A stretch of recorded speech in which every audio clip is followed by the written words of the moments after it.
গরমের দুপুরে এরকম খোলা খোলা ডিমের ঝোল ভাঙ্গা ভাঙ্গা আলু দিয়ে আর দু একটা কটা আলু দিয়ে এরকম বানিয়ে নেন, এত সুন্দর খেতে আর দুটোই টেস্টি, খুব সুন্দর। দেখুন কত সুন্দর ঘোলা ঘোলা হয়েছে আর বিশেষ কোনো পরিশ্রম নেই খুব একটা।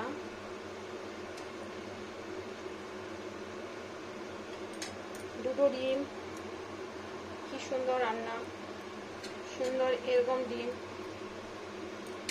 দেখুন কত সুন্দর ডিমের ঘলা ঘলা তরকারি।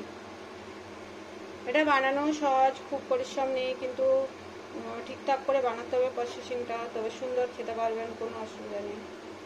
আর খুবই সুস্বাদু, খুবই টেস্টি। গরমের দিনগুলো না দুপুরবেলা রাতে গরম গরম রুটির সাথেও এটা খেতে পারবেন। আন্ডা। সবাই ভালো থাকুন, ভিডিও দেখুন, ভালো লাগবে। সবাইকে অসংখ্য ধন্যবাদ। হ্যালো ফ্রেন্ডস, নমস্কার। দেখুন আজকে বানাবো ডিমের ভাঙা ভাঙা তরকারি, মানে একদম সুন্দর পাতলা, পেঁয়াজ ছাড়া, আদা, কাঁচা লঙ্কা আর রসুন আর টমেটো। এই দেখুন রসুন, আর এটা হচ্ছে আদা, বেশি পরিমাণ রসুন, 2 গেড়ো রসুন, আর বেশি পরিমাণ তার থেকে একটু কম পরিমাণ আদা, আর এই যে টমেটো আর কাঁচা লঙ্কা, এটা দিয়েই আজ পেঁয়াজ ছাড়া ডিম সেদ্ধ হয়ে গেছে, বয়েল হয়ে গেছে। ডিমটাকে এবারে ছাড়িয়ে নেবো, আর আলুও সেদ্ধ হয়ে গেছে।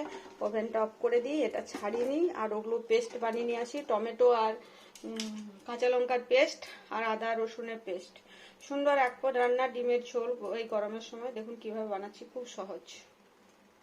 এটা এখানে ঠান্ডা হোক, আমি তখনকে বাকি জিনিসগুলো রেডি করে নিচ্ছি অলরেডি। আর সিম্পল আজকে 5 ফোড়ন দিয়ে বানাবো, 5 ফোড়ন। দেখুন কিভাবে বানাচ্ছি, সিম্পল, পেঁয়াজ দেব না কিন্তু। এবার প্রথমে সর্ষের তেলটা দিয়ে নিচ্ছি। হ্যাঁ, একটু বেশি করে, একবারই বেশি করে দিয়ে নেবো, তেলটা থেকে যাবে, কোনো অসুবিধা নেই। আর টেম্পারেচার একটু ডিমগুলো দেওয়ার পর একটু হলুদ গুঁড়ো 1 পিঠ ভেজে নিয়েছি আগে। আর কটা আছে কাট লাগাইনি। আর লবণ, এটা হলুদ আর লবণ,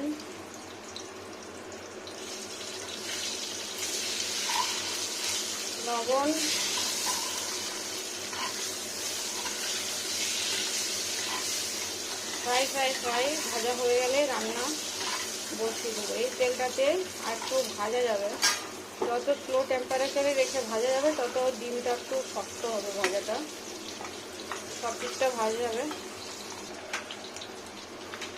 অল্প পরিমাণ লঙ্কার গুঁড়ো, জাস্ট কালার হওয়ার জন্য।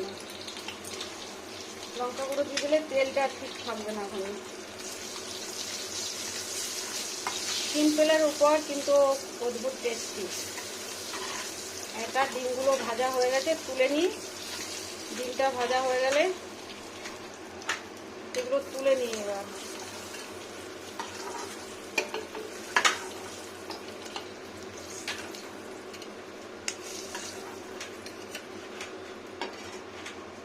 এবার যে আলুগুলো ছিল কটা কটা, খসাটা পুরো উঠলো না,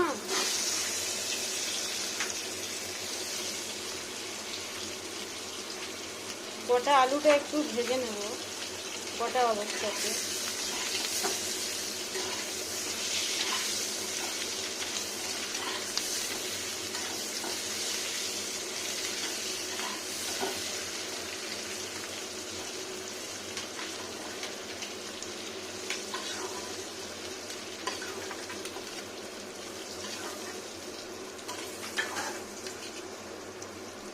ভাজা হয়ে গেল ডিম আলু। এবারে দিয়ে নিচ্ছি আর একটু সর্ষের তেল, অল্প পরিমাণ, বেশি না, সর্ষের তেল। তারপরে দিয়ে নেবো শুরুতে 5 ফোড়ন, একটু 5 ফোড়ন দিয়ে নিচ্ছি। দেখুন এটা 5 ফোড়ন, চামচ করে দেখাই সুবিধা হবে। এই দেখুন এটা 5 ফোড়ন, এটা দিয়ে নেবো একটু ঠিকঠাক পরিমাণ 5 ফোড়নটা।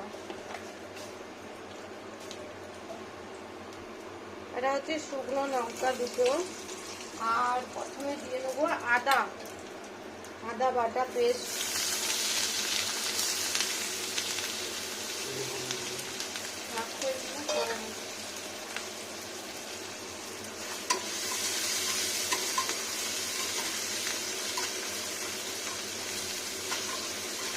সুন্দর করে খড়িয়ে নিতে হবে আদাটাকে। তারপরে দিয়ে নেবো রসুনটাকেও যে সুন্দর করে মিহি করে বেটে নিয়েছি। ব্যাস, এবার দুটোকে একসাথে ছড়াবো। খুব বেশি ভাজা ভাজা করবো না, স্মেলটা ঠিক থাকবে।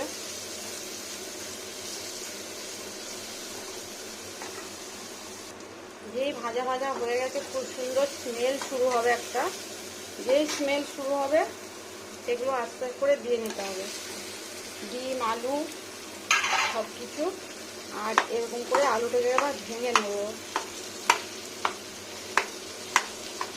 ভাঙা ভাঙা করলে না সবজি মানে তরকারিটা খুব সুন্দর টেস্টি হবে।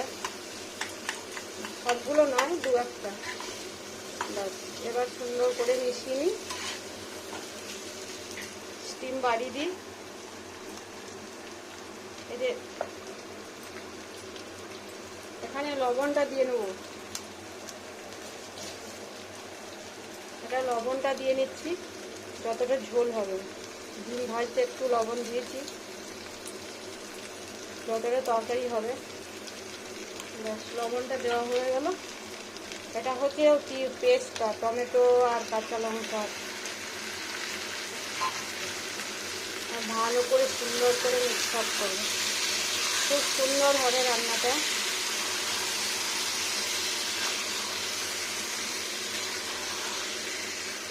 ডিমের ঝোল এভাবে বানাতে পারলে খুবই ভালো। গরমের সময় না কম রিচ। এবার একবার ঢাকা দিয়ে নেবো এটাকে, একবার ঢাকা দিয়ে নিলাম। ঢাকাটা খুলি,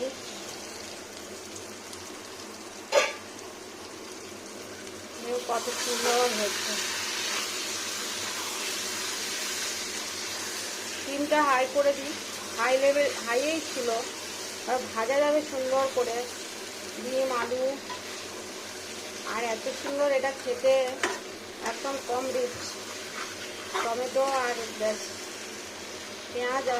পেঁয়াজ নয়, টমেটো আর রসুন বাটা আর আদা বাটা, যেটা দুটোই খুব উপকার স্বাস্থ্যের জন্য। ওটা বোতলের ঘি, ওটা ইয়ে হয়ে গেছে, মানে রোদে দিয়ে বোতলটা ধোয়া হয়েছে। ওটা শুধু এমনি জেলে দিতে হবে, ঘিটা একটা পোলটাই দিয়ে এমনি রান্না করে জেলে দিতে হবে। ঠাকুরের কাছে ওটা দেওয়াও যাবে না, এমনি পোলটা ধরিয়ে দিয়ে দেবো। ঘিটা পুড়িয়ে দিবে ঘরে। অয়েলটা বেরিয়ে আসছে দেখুন, সুন্দর, অনেক টেস্টি রান্না হবে।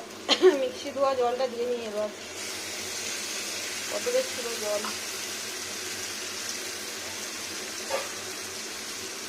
এবার আরেকটু জল দিয়ে নিই, পরিমাণটা দেখে নিতে হবে নিজেকে। এই দেখুন, আর কিচ্ছু ঝামেলা নেই। এটা দেখুন কত সুন্দর হলো। খুব সিম্পল প্রসেস, কিন্তু রান্নাটা অনেক সুস্বাদু হয়। দেখুন, এটা দিয়ে নিলাম। এবার আমি আরেকটু রেডি করব হলুদ গুঁড়োটা দেওয়া হয়নি। এখানে হলুদ গুঁড়ো দিলে কালারটা ভালো আসে। দেখুন, এটা হলুদ গুঁড়ো, জলে গুঁড়োও দিতে পারবেন, মশলার সাথে গুঁড়ো। আমি এভাবেই দিয়ে নিই, তারপরে ঘুরি দিই, হাতা করে ঘুরি দিই। আবার হাত দেওয়া যাবে না। আর সুন্দর টেস্টি রান্নাটা হয়ে যাবে। আর লঙ্কা গুঁড়ো একটু দেবো, সামান্য পরিমাণ লঙ্কার গুঁড়ো, অনেক লঙ্কা বাটা দেওয়া আছে। ব্যাস, এমনি একটু জাস্ট। এটা হচ্ছে কাসুরি মেথি, দেখুন এরকম কাসুরি মেথি, এটা দেব ফিনিশিংয়ে। আজকে ধনে পাতা দেবো না, আজকে কাসুরি মেথি দিয়ে বানাবো। এটা খুব টেস্টি হয় আর ভালো লাগে খেতে। একটু ফুটে যাক, কি সুন্দর ফুটছে। হলুদটা লঙ্কা গুঁড়োটা ফুটে গেছে। এবার আমি এখানে দিয়ে নেবো জিরের পেস্ট, মানে জিরে গুঁড়ো। এটা কাঁচা জিরে আমি মিক্সিতে গুঁড়ো করে রাখি, সেটা এরকম করে দিয়ে নেবো। তারপরে নেড়ে দেবো, জলে গুলেও দিতে পারেন জিরে গুঁড়োটা। এটার জন্য টেস্টিটা দারুণ আসবে। গুঁড়ো মশলা দিয়ে পর একবার চট করে এরকম করে ঘুরিয়ে নিতে হয়, তাহলে কি হয় মশলাটা ভালো করে মিশে যায়। খুব সুন্দর হয়ে গেল জিরে গুঁড়োটা দেওয়া। এবার আমি একবার ঢাকা করব, একবার ঢেকে দেবো একটা গামলা বাটি, যাই হোক কিছু একটা ঢাকন দিলেই হলো। এবার দেখুন ঢাকাটা খুলে নিই, 1 মিনিটের মতো ফুটিয়ে নিতে হবে। আর আমি গরম মশলা দেবো না, পেঁয়াজ রসুনের স্মেলটা খেতে বেশি পছন্দ করে, তো সবসময় সব কিছুতে গরম মশলা দিই না আমি। তো এটা রান্নাটা এবার দেখুন সেই কাসুরি মেথিটা যেটা আমি বের করলাম, আর তেলটা ডিম ভাজার তেল সব সুন্দর করে দিয়ে নেবো, ব্যাস একটু ঘুরিয়ে নেব, তাহলে হয়ে যাবে রান্নাটা কমপ্লিট। বেশি দেরি লাগে না কিন্তু এটা রান্না বানাতে।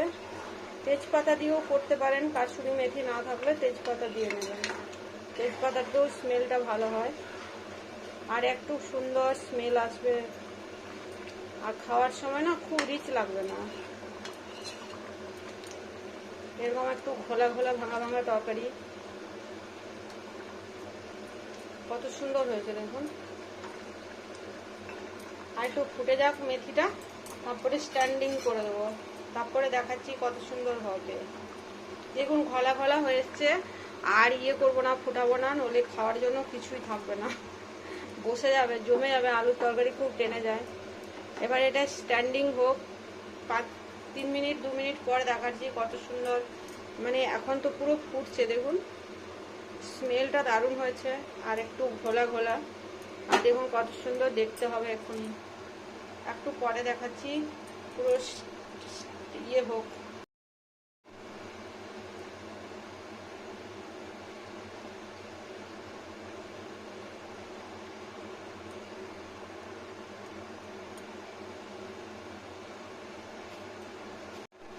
দেখুন কিছুক্ষণ স্ট্যান্ডিং টাইমের পর কত সুন্দর হলো, গরম গরম। আর এটা গরম খেতে খুব ভালো লাগে, গ্রীষ্মকালে দুপুরবেলা একটু একটু ঠান্ডা, মানে খুব একদম উজ্জ্বলন্ত গরম নয়, যেটা খুব গরম হয়ে যায় ওরকম নয়, এরকম দেখাচ্ছি, সুন্দর করে দেখায়। এই দেখুন ভাই গরম আছে এখনো, একটা দুটো আলু থাকবে, গোটা থাকবে, আর বাকি আলুটা ঘলা ঘলা, সুন্দর সুন্দর, মানে আপনি যদি এইভাবে খেয়ে নেন ব্যাস দুপুরবেলায় পেট ভর্তি হয়ে যাবে। আর এর সাথে একটা কিছু সেদ্ধ বা ভাজা, পুরো ডিমের ঝোল, এত সুন্দর হয়েছে দেখতে, দেখুন কত সুন্দর।